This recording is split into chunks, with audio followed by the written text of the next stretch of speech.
மகர ராசிக்காரங்களும் இருக்கு நிறைய திருஷ்டி விழுவும். இந்த தடவை அப்படிதான் நடக்க போகுது. ஏன்னா அந்த அளவுக்கு எல்லாமே நல்லா இருக்கு.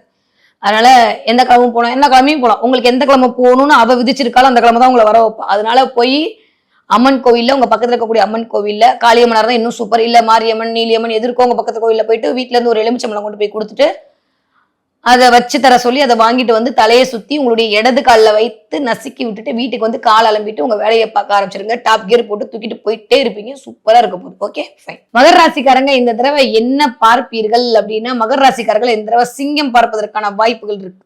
பார்த்தா சொல்லுங்க. கண்டிப்பா போன தடவை புலி பார்ப்பீங்க, ஒட்டகம் பார்ப்பீங்க, எல்லாம் கமெண்ட்ல போட்டீங்க. உங்களுக்கு மட்டும் ஏன் ஜாக்ரபிஷா எல்லாம் வருதுன்னு கேட்க கூடாது. மற்றவங்களுக்கு எல்லாம் என்ன வீட்டு விலங்கு, எங்களுக்கு மட்டும் காட்டு விலங்கு, நீங்க தான் பெரிய ஆளாச்சே. அப்ப உங்களுக்கு அதுதான் வரும். இந்த தடவை வந்து எப்படி சிங்கம் சிங்களா வந்து நிக்குதோ அந்த மாதிரி மகர ராசிக்காரங்க கில்லி மாதிரி அடிக்க போறீங்கன்ற காட்டுறதுக்காண்டியே வந்து சிங்கம் நிற்க போயிரு. சிங்கம் சம்பந்தப்பட்ட ஏதாவது ஒரு பேச்சு, ஏதாவது ஒரு டிஷர்ட், ஏதோ ஒன்று மகர ராசிக்காரர்களுக்கு இந்த தடவை சிங்கம் சம்பந்தப்பட்டு இயங்க போகுது. சிங்கம் சம்பந்தப்பட்டு ஏதாவது ஒரு காணொலி பார்த்தீங்க, இல்ல ஏதோ ஒரு அம்பிகை அது மேல உட்காந்துருக்க மாதிரிலாம் பார்த்துட்டீங்கன்னா அவ்வளவுதான், லைஃப்ல ஜெயிச்சிட்டீங்க.